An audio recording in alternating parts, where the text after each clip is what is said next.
अस्सलाम वालेकुम स्टूडेंट्स, मैं हूं मुस्तजाब हैदर, आपका फ़िज़िक्स टीचर। हम लोग पढ़ रहे हैं चैप्टर नंबर 10 की एक्सरसाइज को और उसके न्यूमेरिकल कर रहे हैं। हमने कुछ न्यूमेरिकल्स पिछले लेक्चर्स में कर लिए हैं। आज के लेक्चर में आगे चलते हैं और नेक्स्ट न्यूमेरिकल जो है उसे सॉल्व करते हैं, अंडरस्टैंड करते हैं। तो स्टूडेंट्स चलें वाइट बोर्ड की तरफ चलते हैं और आज के न्यूमेरिकल को स्टार्ट करते हैं। स्टूडेंट्स चलते हैं अपने एक्सरसाइज के 6th न्यूमेरिकल की तरफ। स्टेटमेंट आपके सामने लिखी है 10.6। A compound microscope has lenses of focal length 1.0 centimeter and 3.0 centimeter. An object is placed 1.2 centimeter from the objective lens. If a virtual image is formed 25 centimeter from the eye, calculate the separation of the lenses and magnification of the instrument. तो students separation of lenses और magnification इसके बारे में पूछ रहे हैं। सबसे पहले जो डाटा गिवन है वो लिख लेते हैं हम लोग यहाँ पे। गिवन डेटा,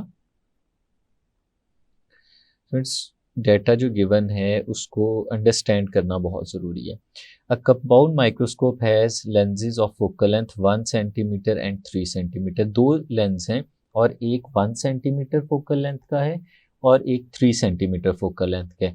हमें ये नहीं बताया गया कि कौन सा लेंस ऑब्जेक्टिव है और कौन सा लेंस आई पीस है।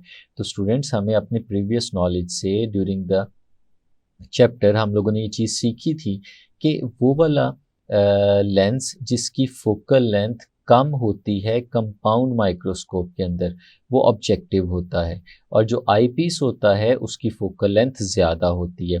तो फिर अगर हम इस चीज़ को यहाँ पे देखें तो ये जो दो लेंसेज हमें नज़र आ रहे हैं, एक 1.0 और एक 3.0 सेंटीमीटर का, तो फिर हमें पता होना चाहिए कि इनमें से कौन सा लेंस ऑब्जेक्टिव होगा और कौन सा आई पीस होगा। जिसकी फोकल लेंथ कम होगी वो ऑब्जेक्टिव होगा और जिसकी फोकल लेंथ ज़्यादा होगी वो आई पीस होगा। तो फिर स्टूडेंट्स हम इसको लिखेंगे भी इस तरह से, फोकल लेंथ ऑफ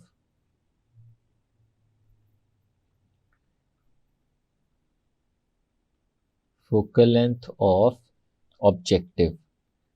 तो स्टूडेंट्स कौन सा है इसमें से ऑब्जेक्टिव? ऑब्जेक्टिव जो है हमारे पास वो है जिसकी फोकल लेंथ कम है और हम उसे रिप्रेजेंट करते हैं एफ ओ के साथ, और जो कम है वो 1.0 सेंटीमीटर है। इसका मतलब है ये ऑब्जेक्टिव की फोकल लेंथ है। सेकंड जो हमें बताया गया है वो है आई पीस, तो हम उसको यहाँ पे लिख लेते हैं, फोकल लेंथ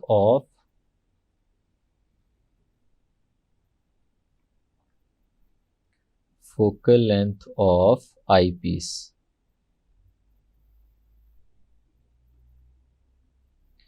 तो आई पीस की फोकल लेंथ को हम लोग एफ ई के साथ रिप्रेजेंट करेंगे और ये है हमारे पास 3.0 centimetre.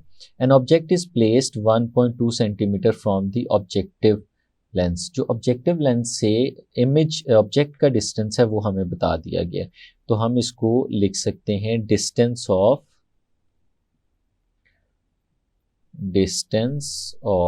Object from objective. Objective से जो डिस्टेंस है हम उसको रिप्रेजेंट करेंगे, ऑब्जेक्ट का डिस्टेंस है, ऑब्जेक्ट का डिस्टेंस हमेशा p के साथ रिप्रेजेंट किया जाता है, और ये ऑब्जेक्टिव के ऑब्जेक्ट का डिस्टेंस है इसलिए p o, और ये हमारे पास गिवन है 1.2 सेंटीमीटर। इसी तरह से जो आगे हमें बताया गया है, if the virtual image is formed 25 centimetre from the eye, ये हमें फाइनल इमेज का डिस्टेंस बताया गया है। Distance of image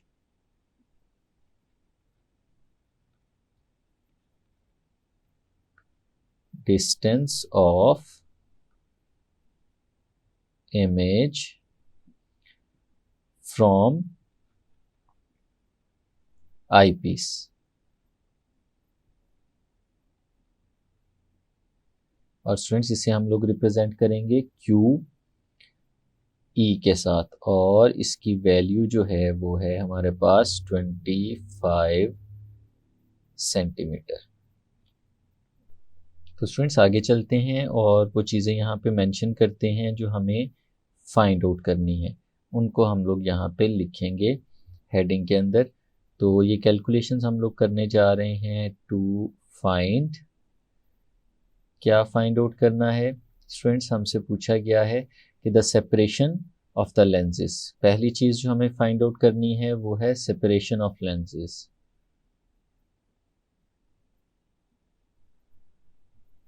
separation of lenses.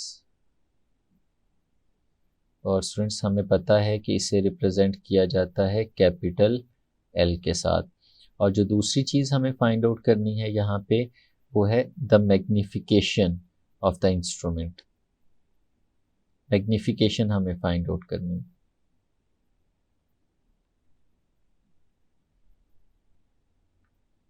Magnification, और स्टूडेंट्स मैग्निफिकेशन का जो रिप्रेजेंटेशन है वो कैपिटल एम के साथ की जाती है।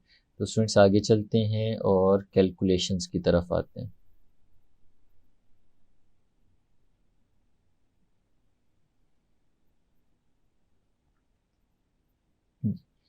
तो स्टूडेंट्स सबसे पहले हमें पता है कि लेंसेज फॉर्मूला क्या होता है। वी नो दैट जो हमारे पास लेंसेज फॉर्मूला है वो है 1/f is equal to 1/p plus 1/q। अब स्टूडेंट्स इसके अंदर दो लेंसेज हैं और उन दोनों लेंसेज की फोकल लेंथ, उनके ऑब्जेक्ट्स का डिस्टेंस और उनके इमेज का डिस्टेंस ये डिफरेंट होगा।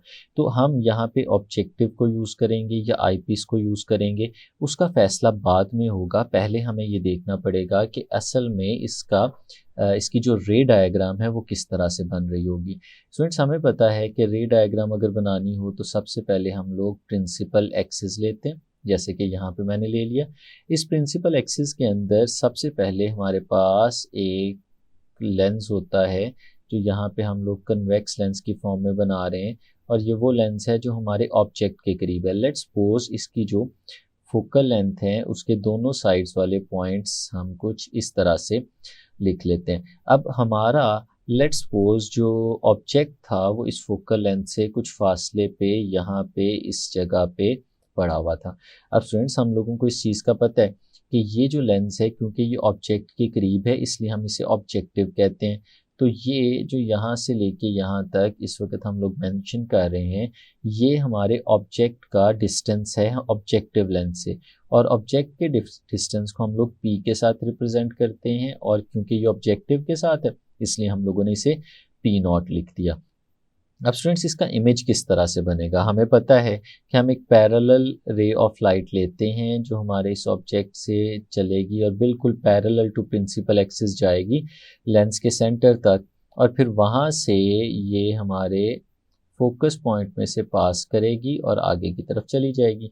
और फिर एक और रे ऑफ लाइट लेते हैं हम लोग, और वो जो रे ऑफ लाइट है वो हमारे लेंस के ऑप्टिकल सेंटर में से पास करती है और आगे चली जाती है, जिस पॉइंट पे जाके वो हमारी पहले वाली रे से मिलती है उस जगह पे हमारा पहला इमेज बन जाता है कुछ इस तरह से करके। ये स्टूडेंट्स हमारे पास इमेज बन जाएगा। अब ये जो इमेज हमारे पास यहाँ पे बन रहा है अगर हम इसके डिस्टेंस की बात करें तो यहाँ से इस पॉइंट से लेके इस पॉइंट तक ये जो फासला है ये हमारे पहले वाले ऑब्जेक्ट के इमेज का डिस्टेंस है, इसलिए हम इसको लिखेंगे यहाँ पे Q0 के साथ। अब स्टूडेंट्स अगर हम लोग दूसरे लेंस की बात करें तो वो दूसरा लेंस हमारे पास यहाँ पे स्लाइटली लार्जर होता है क्योंकि ये कंपाउंड माइक्रोस्कोप है, और हम लोग जानते हैं कंपाउंड माइक्रोस्कोप के अंदर जो आईपीस होता है उसकी फोकल लेंथ हमारे ऑब्जेक्टिव की फोकल लेंथ से ज़्यादा होती है। तो इस केस में लेट्स सपोज स्टूडेंट्स ये फोकल लेंथ के दो पॉइंट्स हैं। अब ये जो हमारे पास यहाँ पे इमेज बना हुआ था पहले वाले ऑब्जेक्ट का वो इस लेंस के लिए एज ए ऑब्जेक्ट बिहेव करना शुरू कर देगा। तो इसका मतलब है कि अगर इस ऑब्जेक्ट का इमेज हम इस लेंस में से देखें तो हम उसे बना सकते हैं बिल्कुल वैसे जैसे पहले बनाया था। एक हम यहाँ से रे ऑफ लाइट लेते हैं जो प्रिंसिपल एक्सिस के पैरेलल है और फिर वो हमारे लेंस में से पास करती है और इस प्रिंसिपल फोकस में से पास करके आगे चली जाती है। और इसी तरह एक और रे ऑफ लाइट लेते हैं जो इसके ऑप्टिकल सेंटर में से पास करती है और आगे चली जाती है। अब ये दो रेज ऑफ लाइट मिल रही हैं और अगर हमने इसका इमेज बनाना है तो हम देखते हैं कि लेंस के राइट साइड के ऊपर तो ये एक दूसरे से अवे जा रही हैं, ये इंटरसेक्ट नहीं कर सकती। इंटरसेक्ट तो ये उस वक्त करेंगी जब हम इन्हें प्रोट्रूड करा के आगे की तरफ लेके जाते हैं और जिस जगह पे ये दोनों रेज एक दूसरे से मिलती हैं वहाँ पे स्टूडेंट्स हमारा फाइनल इमेज बन जाता है जो यहाँ पे हम लोग इस तरह से डिस्प्ले कर रहे हैं।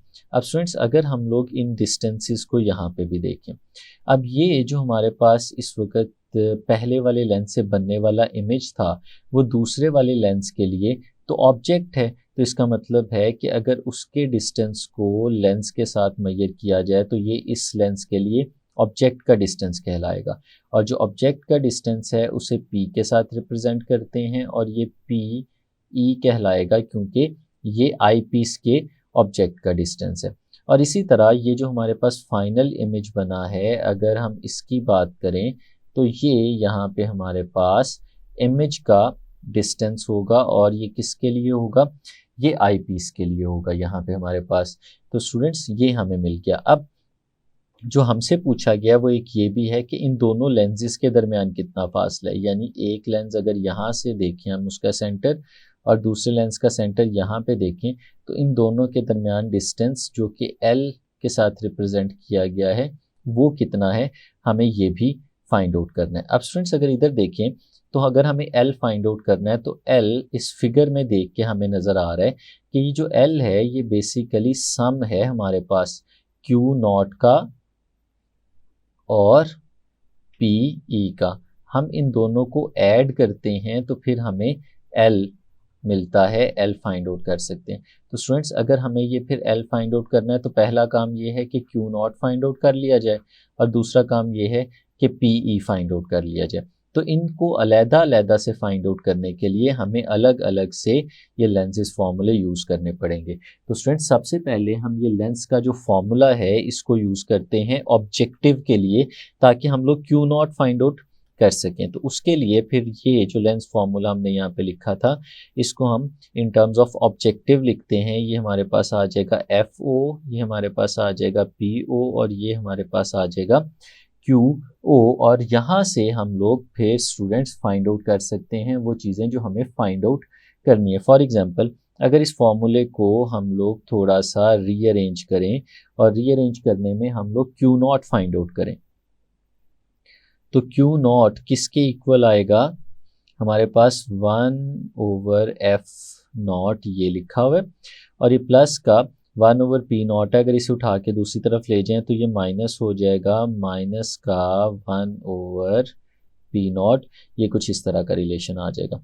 अब स्टूडेंट्स इसके अंदर हम लोग वैल्यूज़ को सब्सटीट्यूट करके सबसे पहले 1/Q0 को फाइंड आउट कर सकते हैं। तो 1/Q0 is equal to 1/f0 और f0 की वैल्यू हमें पहले से पता है, ये गिवन है 1.0 है तो ये वैल्यू हम लोग सब्सटीट्यूट कर देते हैं तो ये आएगा 1/1.0 और फिर माइनस करके यहाँ पे लिखा हुआ है 1/p0 तो 1 डिवाइडेड बाय P0 और P0 की वैल्यू भी स्टूडेंट्स हमें पहले से गिवन है जो कि 1.2 है तो वो वैल्यू भी हम लोग यहाँ पे सब्सटीट्यूट कर देते हैं 1.2, ये कुछ इस तरह से आ जाता है। अब अगर इसको सॉल्व करना है तो बड़ा आसान तरीका है स्टूडेंट्स, हम लोग इसका एलसीएम ले लेते हैं। एलसीएम हमारे पास यहाँ पे आ जाएगा 1.2 और जो न्यूमरेटर है हमारे पास फिर वहाँ पे आ जाएगा 1.2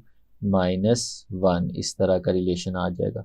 और फिर अगर इसे माइनस करेंगे तो 1/Q0 ये स्टूडेंट्स हमारे पास यहाँ पे इक्वल आ रहा होगा। 1.2 में से 1 माइनस करेंगे तो ये हमारे पास आ जाएगा 0.2 और डिवाइडेड बाय हमारे पास आ जाएगा 1.2 और जब हम इन्हें इस तरह से देखते हैं तो हमें क्योंकि यहाँ पे जो फाइंड आउट करना है वो Q है, तो हम इसको जब डिवाइड करेंगे तो हमारे पास कुछ इस तरह से आंसर आएगा 1 डिवाइडेड बाय 6, कुछ इस तरह की फॉर्म बन जाएगी। और फिर अगर हम इसे रीअरेंज करें और Q0 फाइंड आउट करें तो हमारे पास Q0 की वैल्यू आ जाएगी 6 सेंटीमीटर। तो स्टूडेंट्स, हम जो अपनी फाइनल कैलकुलेशन करने जा रहे हैं, फाइनल टर्म फाइंड आउट करने जा रहे हैं, उससे एक स्टेप करीब आ गए हैं, जिसमें हमने देखा था कि L फाइंड आउट करने के लिए हमें Q0 और PE चाहिए। तो हम लोगों ने Q0 फाइंड आउट कर लिया। अब अगला काम ये होगा कि हम किसी तरह से PE भी फाइंड आउट कर लें। तो उसके लिए हम लोग क्या करते हैं, दोबारा से ये फॉर्मूला यूज़ करेंगे। वी नो दैट, हम लोगों को पता है कि वो जो लेंजेज इक्वेशन हमारे पास होती है वो इक्वल होती है 1/f is equal to 1/p plus 1/q, ये इसके इक्वल होती है। अब स्टूडेंट्स, यहाँ पे एक चीज़ देखने वाली है। अब इसको हम लोगों ने यूज़ करना है आई पीस के लिए। तो अगर आई पीस के लिए यूज़ करेंगे तो ये एफ ई हो जाएगा, ये पी ई हो जाएगा और ये क्यू ई हो जाएगा। लेकिन एक और चीज़ भी कंसीडर करने वाली है। अगर हम अपने ऑब्जेक्ट की बात करें तो इस केस में जो ऑब्जेक्ट है जहाँ पे वो पड़ा हुआ है, जिस डायरेक्शन में वो पड़ा हुआ है, हमारा इमेज भी उसी डायरेक्शन में पड़ा है। यानी लेंस की एक ही डायरेक्शन में ऑब्जेक्ट भी है और उसी डायरेक्शन में इमेज भी है, तो ऐसा इमेज तो वर्चुअल इमेज कहलाता है। तो हम लोग कह सकते हैं since the image is virtual, image हमारा वर्चुअल है, तो इस केस में हमारा ये फॉर्मूला जो है वो थोड़ा सा बदल जाएगा और वो कुछ ऐसे बन जाएगा हमारे पास 1/f e is equal to 1/pe। और स्टूडेंट्स, हमें पता है कि वर्चुअल के केस में जो डिस्टेंस ऑफ इमेज हमारे पास बन रहा होगा वो नेगेटिव आ जाएगा, इसलिए हमने q के साथ नेगेटिव का साइन लगा लिया। अब स्टूडेंट्स देखें, हमने फाइंड आउट करना है PE, तो फिर PE फाइंड आउट करने के लिए हम लोग क्या करते हैं, इसको सॉल्व कर लेते हैं PE के लिए। यानी PE एक तरफ रहेगा, बाकी सारी टर्म्स को उठा के हम लोग दूसरी तरफ ले जाएंगे। तो 1/PE ये स्टूडेंट्स हमारे पास इक्वल आ जाएगा 1/FE, और ये जो माइनस का है जब ये दूसरी तरफ जाएगा तो प्लस हो जाएगा और प्लस 1/QE। तो इस तरह का स्टूडेंट्स हमारे पास यहाँ पे रिलेशन बन जाएगा। अब इसको अगर हम लोगों ने फर्दर सॉल्व करना हो तो हम लोग सॉल्व कर सकते हैं बाय सब्सटीट्यूटिंग द वैल्यूज़। तो हमारे पास जो 1/PE है स्टूडेंट्स, ये किसके इक्वल आएगा, सबसे पहले 1/FE, और FE की वैल्यू हमें पता है वो 3 है, प्लस 1/QE, और QE की वैल्यू भी हमारे पास मौजूद है जो कि 25 है। तो फिर स्टूडेंट्स हम इसको इन दोनों वैल्यूज़ के लिए सॉल्व कर सकते हैं। किस तरह से सॉल्व करेंगे, इसका एलसीएम ले लेंगे, और जब एलसीएम लेते हैं हम 3 और 25 का, तो हमें पता है बेसिक मल्टीप्लिकेशन से एलसीएम लिया जा सकता है। 3 × 25 कुछ इस तरह से हमारे पास आ जाएगा, और जो न्यूमरेटर है हमारे पास यहाँ पे 25 प्लस 3, इस तरह का रिलेशन हमारे पास बनेगा, और ये हमारे पास आ जाएगा 28 डिवाइडेड बाय 75। और फिर स्टूडेंट्स ये तो हमारे पास वैल्यू आ रही थी 1/PE की, लेकिन अगर हमें फाइंड आउट करना हो यहाँ पे PE, तो वो PE कुछ इस तरह से फाइंड आउट किया जा सकता है कि 75 डिवाइडेड बाय 28, और 75 को जब हम 28 पे डिवाइड करेंगे तो यहाँ पे हमें PE की वैल्यू मिल जाएगी, जो इस केस में हमारे पास आ रही है 2.7 सेंटीमीटर्स। तो ये स्टूडेंट्स हमारे पास PE की वैल्यू भी आ गई। अब हम वो काम कर सकते हैं जिसके लिए हम सारी अपनी मेहनत कर रहे थे, कि हमने PE भी फाइंड आउट कर लिया और Q0 भी फाइंड आउट कर लिया, और इन दोनों वैल्यूज़ को सब्सटीट्यूट करें इस इक्वेशन में, ताकि हमें जो डिस्टेंस है दोनों लेंसेज के दरमियान वो मिल जाए। तो नाउ जो L है हमारे पास यहाँ पे, उसकी वैल्यू है QO प्लस PE। तो वो हम यहाँ पे सब्सटीट्यूट करते हैं, और सब्सटीट्यूट करेंगे तो हमारे पास ये आएगा 6 प्लस 2.7। तो हमारे पास जो डिस्टेंस आ गया दोनों लेंसेज के दरमियान, वो हमारे पास आ गया 8.7 सेंटीमीटर। तो ये स्टूडेंट्स हम लोगों ने फाइंड आउट कर लिया दोनों लेंसेज के दरमियान फासला। अब जो नेक्स्ट चीज़ है वो हमें फाइंड आउट करनी, वो है हमारे पास मैग्नीफिकेशन। तो हम मैग्नीफिकेशन की तरफ चलते हैं जी। तो स्टूडेंट्स अब हम देखते हैं मैग्नीफिकेशन को। हमें पता है कि अगर हमारे पास कोई कंपाउंड माइक्रोस्कोप हो तो उसकी मैग्नीफिकेशन फाइंड आउट करने का फॉर्मूला क्या होता है। यहाँ पे आपके सामने लिखता हूँ। वी नो दैट जो हमारे पास मैग्नीफिकेशन होती है एक कंपाउंड माइक्रोस्कोप की, वो प्रोडक्ट होती है ऑब्जेक्टिव और आई पीस की मैग्नीफिकेशन के, यानी वो इक्वल होती है magnification of objective multiplied by magnification of eye piece. और इनके फॉर्मूले भी हम लोगों को पता हैं, तो वो यहाँ पे लिख देते हैं, तो हमें फाइनल मैग्नीफिकेशन मिल जाती है। ये इस केस में हमारे पास इक्वल होगी Q not over P not into 1 plus D over FE। तो ये स्टूडेंट्स हमारे पास फॉर्मूला है टोटल मैग्नीफिकेशन को फाइंड आउट करने का। तो वैल्यूज़ हम लोग पहले से फाइंड आउट कर चुके हैं और कुछ गिवन है, वो सारी वैल्यूज़ हम इसके अंदर सब्सटीट्यूट करके आंसर निकाल लेते हैं। तो m हमारे पास जो इक्वल आएगा Q नॉट की वैल्यू स्टूडेंट्स हम लोगों ने फाइंड आउट की थी, यहाँ पे लिखी हुई है हम लोगों ने पहले से। इसकी वैल्यू है 6 डिवाइडेड बाय P नॉट, और P नॉट की जो वैल्यू है वो गिवन थी, वो भी यहाँ पे मौजूद है। हम उसको लिख देते हैं 1.2, और ये मल्टीप्लाई होगी 1 प्लस जो D है स्टूडेंट्स हम लोग जानते हैं ये कांस्टेंट होता है, और इसकी वैल्यू होती है हमारे पास 25, और जो FE है ये भी हमें गिवन है, और इसकी वैल्यू जो है हमारे पास वो है 3।